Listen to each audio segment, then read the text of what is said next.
pessoal, tudo bem? Aqui é Lucas. Vim trazer uma aulinha aí sobre esse artigo novo que saiu no mês passado. Um artigo sobre uma atualização, digamos assim, em relação à forma que a gente tem que raciocinar diante do cenário de hemorragia pós-parto. Então, vamos lá. A hemorragia pós-parto, ela pode ser dividida em primária e secundária. A primária é quando acontece com menos de 24 horas e a secundária é entre 24 e 12 semanas após o parto, né? A primária tem aquelas causas de atonia, laceração, rotura uterina, mas não é o foco dessa aula, né? Então, a gente vai focar mais nas causas secundárias, que atualmente as principais são a subinvolução do ciclo placentário, os produtos retidos da concepção, essas duas são as principais causas. A endometrite já é menos comum e menos comum ainda a doença trofoblástica gestacional e as anomalias vasculares uterinas. Para a gente poder começar a falar sobre esse assunto, né, a gente precisa entender um pouco melhor como se dá o desenvolvimento placentário. Então, a parte inicial são basicamente 3 etapas, né? A placenta ela vai começar a se desenvolver desde a implantação do blastocisto lá na decídua. A segunda etapa seria uma migração de trofoblastos intermediários para o sítio em que o blastocisto foi implantado, e esses trofoblastos intermediários vão estimular o remodelamento das artérias espiraladas com a formação dos xantos arteriovenosos, né? A representação que a gente vai ter disso na imagem é que com 10 semanas a gente já vai ver um tecido placentário no ultrassom, com 12 semanas a gente já consegue perceber fluxo ao Doppler e 14 a 15 a gente vê aí a placenta bem formada. E depois do parto, na involução da placenta, a gente vai ter basicamente um retorno das artérias espiraladas ao seu estado habitual, né? Isso aí tem uma série de fatores que influenciam, não se sabe ao certo qual é o mecanismo, mas se acredita que seja uma questão multifatorial, né? Associada à contração uterina, à regulação hormonal e à saída dos trofoblastos intermediários do sítio de implantação. Então, aqui a gente tem o útero não gravídico, né? Só as artérias uterinas e as veias uterinas e seus ramos, sem nenhum xanto arteriovenoso e sem nenhum tecido dentro do endométrio. Aqui, o útero gravídico, a gente consegue perceber a placenta e os xantos arteriovenosos. Aqui, no útero pós-parto imediato, que a placenta já saiu, a cavidade está um pouco distendida e a gente ainda consegue ver os xantos arteriovenosos e os trofoblastos intermediários lá no sítio de implantação. Isso aí, com o tempo, vai retornando ao normal, né? Uma outra coisa que a gente usa como base para poder guiar um pouco melhor o raciocínio, né, do diagnóstico diferencial seria o beta-HCG, né? Então, a gente sabe que até 60 dias pós-aborto precoce ele pode ser detectável, até 30 dias pós-parto, um parto termo, sem restos ovulares, ele pode ser detectável e, assim, até contraditório, né? Mas nos casos de restos ovulares ele pode ser negativo. E aí a gente entra numa das principais, talvez a principal causa hoje em dia de sangramento pós-parto, que é a subinvolução do ciclo placentário, que é uma causa reversível, né, de sangramento pós-parto. Normalmente a evolução dela é espontaneamente se resolver, né? Mesmo que a paciente continue tendo um pouco de sangramento e tal, ela tende a se resolver espontaneamente e pode não precisar de nenhuma abordagem, inclusive, só realmente um acompanhamento. Tem alguns guidelines que trazem o uso de anticoncepcional, mas muitas vezes pode ser só uma conduta expectante, a depender do nível de sangramento que a paciente tem. É um diagnóstico histológico, certo? A gente não consegue ver isso propriamente dito pela imagem, mas a gente tem algumas representações disso na imagem que eu vou falar um pouco mais na frente. E aí, consiste basicamente na presença de tecido trofoblástico residual, não necessariamente restos ovulares, certo? A gente só pode chamar de restos ovulares se realmente tiver um tecido distendendo a cavidade endometrial. E aí, associado a isso, vão ter as artérias espiraladas remodeladas, elas persistem remodeladas pelos trofoblastos intermediários, e os vasos deciduais ainda patentes, né? Então, aqui na imagem a gente consegue ver, tem um endométrio que é um endométrio já puerperal, né? Nenhuma alteração relacionada à gravidez, um restante de vilo coriônico, aqui também vilo coriônico, o miométrio, e aqui a área de subinvolução. A gente vê que tem vasos bem dilatados. E aí, quando a gente dá um zoom nessa área, a gente vê os vasos, as artérias ainda com calibre pronunciado, algumas artérias com calibre um pouco menor, algumas aqui já começaram a diminuir. E aí, quando a gente amplia ainda mais, a gente vê que os trofoblastos intermediários estão aqui na parede dessas artérias, né? E é isso que é o principal fator que leva à subinvolução do sítio placentário. Pode acontecer de algumas artérias involuírem mais, diminuir o calibre, mas os trofoblastos permanecem lá na sua parede e aí isso continua atrapalhando esse processo. Na imagem, o que a gente vai ver nesses casos de subinvolução do ciclo placentário é um fluxo variável, ele pode ter um leve aumento ou um aumento bem importante, e ele fica bem na interface entre o miométrio e o endométrio, um fluxo de alta velocidade e baixa resistência. E ocasionalmente a gente consegue ver dilatações saculares, né? E isso aqui, esses achados, né, é uma coisa que eu já vi muito na prática e praticamente não, todo mundo que eu via normalmente já considerava isso como uma MAVE, logo de cara. Assim que a gente via isso, a gente sempre pensava em MAVE. E esse artigo trouxe um conceito um pouco diferente, né? Ele fala que, na verdade, isso aqui a gente tem que chamar de EMV, que seria a tradução em inglês de vascularização miometrial aumentada. Então, a EMV é basicamente a representação de imagem da subinvolução do sítio placentário, né? A gente tem esse espectro, pode ser leve, moderada e grave. Na leve, a gente tem só os vasos calibrosos, tortuosos, na interface entre o endométrio e o miométrio. E na moderada teria associação, é muito comum a associação com restos ovulares, e aí também os vasos calibrosos e tortuosos, um pouco mais pronunciado do que na leve. E na severa é quando a gente consegue ver esses lagos placentários, né, que são dilatações saculares mais importantes, que o fluxo pode até ser um pouco mais lento dentro dessa dilatação, mas, querendo ou não, por ser uma dilatação volumosa, né, calibrosa, a gente considera como uma dilatação, como uma AMV severa. E aí, um casinho para exemplificar, a gente vê uma paciente de 38 anos, história de abortamento precoce com 6 semanas de gestação, precisou de curetagem e aí, há 3 meses, ela está com sangramento intermitente. O ultrassom mostrou um endométrio fino e aqui uma dilatação sacular. Ao Doppler, um fluxo bem pronunciado, fluxo de alta velocidade e baixa resistência. E na angioresso a gente vê também vários vasos calibrosos e tortuosos. Isso aí normalmente seria muito tranquilo da gente pensar numa MAVE, mas o artigo diz que a gente não tem que mais levar esse conceito em consideração nesse contexto. Por quê? Né? Então, entrando um pouco nas anomalias vasculares, a gente sabe que as principais são a MAVE e a FAVE, que seria a fístula, né? Uma formação e a fístula. E a malformação, ela é uma alteração congênita, né? É muito rara, tem menos de 100 casos descritos na literatura e a gente não pode mais considerar isso como um diagnóstico diferencial de rotina justamente por causa dessa raridade, né? Então, é um achado que é indistinguível do EMV, mas a gente só deve levar em consideração como causa de hemorragia pós-gestacional se o diagnóstico tiver sido feito antes da gravidez, porque é uma alteração muito rara. Se é uma coisa que tem menos de 100 casos descritos na literatura, a gente não pode ficar levando isso em consideração como uma causa na nossa rotina, né? Realmente é uma exceção. Então, não tem relação com a gravidez, não tem relação com curetagem, com mecanismo iatrogênico, não. É uma alteração congênita que leva ao desenvolvimento de um emaranhado de artérias e várias comunicações com as veias, né? E aí, qual seria a diferença de uma MAVE para uma fístula? A fístula, ela pode sim ter relação com causas iatrogênicas, né? Uma curetagem ou até o pós-cesárea mesmo. Pode ser traumática por outros motivos, enfim. E a diferença é basicamente que se trata de uma comunicação entre uma artéria e uma veia, né? A fístula artéria venosa ela é uma comunicação entre várias artérias e várias veias.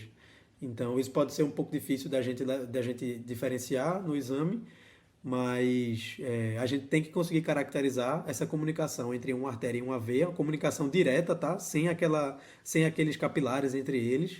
Também é uma alteração bem rara, então a gente pode até levar em consideração, mas não é uma coisa que vai entrar na nossa gama de diagnósticos diferenciais de rotina. Tá? Então, falando um pouco mais sobre as outras causas, né? A gente tem os produtos retidos da concepção, que é basicamente quando o útero não consegue expulsar completamente a placenta ou o saco gestacional. Frequentemente está associado ao MV. No primeiro trimestre, a gente vai ver a persistência do saco após o abortamento e no segundo e terceiro, uma massa hiperecoica vascularizada. Quando a gente vê isso, valor preditivo positivo de 96%, certo? A apresentação varia um pouco, né? Tem algumas formas. Tem a forma hidrópica, que fica com as áreas mais císticas, ela pode calcificar, dependendo do tamanho do conteúdo, né, que tiver lá, a quantidade de conteúdo, a gente pode chamar de placenta retida, mas se o endométrio for menor do que 1,0, como aquela primeira paciente lá que eu mostrei, o valor preditivo negativo é relativamente alto para a gente dizer que não tem os produtos retidos da concepção, né? E aí, dependendo da época que aquela paciente teve o abortamento, a gente tem que considerar a possibilidade de acretismo, né? Às vezes a gente consegue ver uma indefinição entre o endométrio e o miométrio que pode corresponder à invasão do tecido trofoblástico, né? E aí, depois da 12ª semana, que é quando a placenta realmente já está ali já está um pouco mais bem formada, a gente pode começar a considerar uma possibilidade de acretismo associada. Então aqui alguns vídeos. Um vídeo mostrando a cavidade endometrial distendida com material heterogêneo. E aí ao Doppler, um fluxo bem ali na interface entre o endométrio e o miométrio, fluxo também nessa massa. Aqui em cima, mais um pouco de material heterogêneo, com alguns vasos bem calibrosos, tortuosos aí dentro, né? A gente liga o Doppler. E aí os vasos bem com fluxo bem proeminente. E aí essa associação do conteúdo heterogêneo com o fluxo ao Doppler e o fluxo na interface entre o endométrio e o miométrio, a gente assume que é uma associação entre os restos ovulares e o EMV. Aqui mais um exemplo, a paciente de 39 anos, sangramento intenso 7 dias após parto vaginal. Fez um tomo, mostrou o útero distendido, com um material que realça bastante ao contraste. O ultrassom mostra a cavidade endometrial distendida, e aí essa indefinição aqui, a interface entre o endométrio e o miométrio. Né? Fluxo bem pronunciado, fez uma angiorresso, mostrou também a cavidade uterina distendida com o material que realça. E aí a paciente que eu levei para vocês, mostrei lá no Rádio Clube, ela tinha um achado parecido, né? Então a cavidade endometrial distendida, o fluxo bem intenso, né? E aí a gente descreveu na época dessa forma. A cavidade uterina distendida com espessura de até 1,8 por material heterogêneo, predominantemente hiperecóico, relacionado a produto da concepção. Aí, vascularização exuberante ao Doppler, se estende ao miométrio, parede anterior, o miométrio anterior na região fúndica, e aí correspondendo ao EMV, né, o fluxo miometrial aumentado, notando-se aparente indefinição da cavidade uterina com a região miometrial nessa região, suspeito para infiltração miometrial por tecido trofoblástico. E aí o pessoal, eles chegaram a fazer ainda um outro ultrassom com a equipe de medicina fetal do hospital que sugeriu o diagnóstico de MAVE. E aí, como ficou essa discrepância entre os diagnósticos, né, eles optaram por pedir um arresso. E aí na ressonância a gente vê basicamente o que a gente viu no nosso ultrassom. A cavidade uterina distendida com material heterogêneo, uma indefinição aqui do miométrio anterior com a cavidade uterina e um realce bem pronunciado desse material. Né? E também tinha um realce aumentado no miométrio. Não ficou muito bem visto aqui, mas tinha. E a gente conseguia ver também uma rede de drenagem que saía mais ou menos aqui do miométrio e ia drenando para as ilíacas. No laudo a gente colocou produto retífico da concepção, que envolve a cavidade endometrial, o miométrio e minimamente a serosa corporal uterina direita, porque ele vinha até aqui assim, com uma extensão aproximada de 4,3 centímetros, que seria essa extensão daqui. A rede vascular de drenagem parametrial e miometrial bilateralmente por este tecido. Não há sinais de uma formação arteriovenosa, para a gente deixar bem claro que realmente não se tratava de uma MAVE, e sim de restos ovulares com o fluxo miometrial aumentado. Seguindo em frente, né, a endometrite é uma condição que o diagnóstico é eminentemente clínico.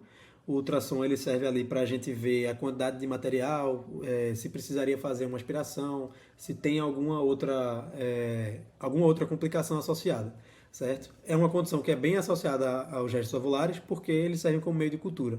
Né? Então a gente vai ver uma cavidade uterina bem distendida, material também heterogêneo, só que ela não tem fluxo, né? O fluxo, na verdade, é mais no miométrio do que no endométrio em si.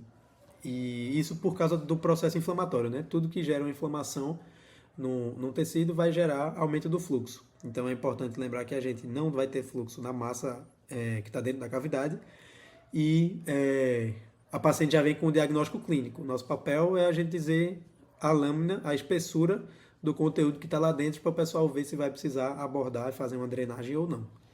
Certo? Pode ter gás, só que como no parto pode entrar gás na cavidade uterina, não necessariamente a presença de gás sugere infecção.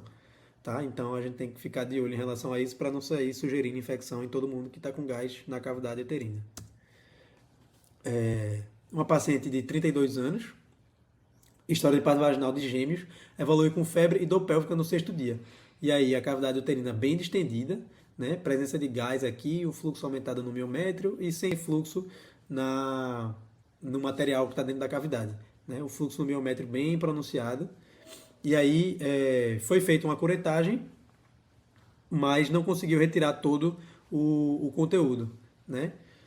E aí ela tinha o diagnóstico de restos ovulares, evoluiu com o diagnóstico clínico de endometrite, fez a curetagem, não conseguiu retirar tudo. Fez a ressonância que mostrou sinais de acretismo placentário, né? O tecido trofoblástico invadindo aqui o miométrio. Então, é uma paciente que teve a associação dos gestos ovulares, do EMV, da endometrite e o acretismo.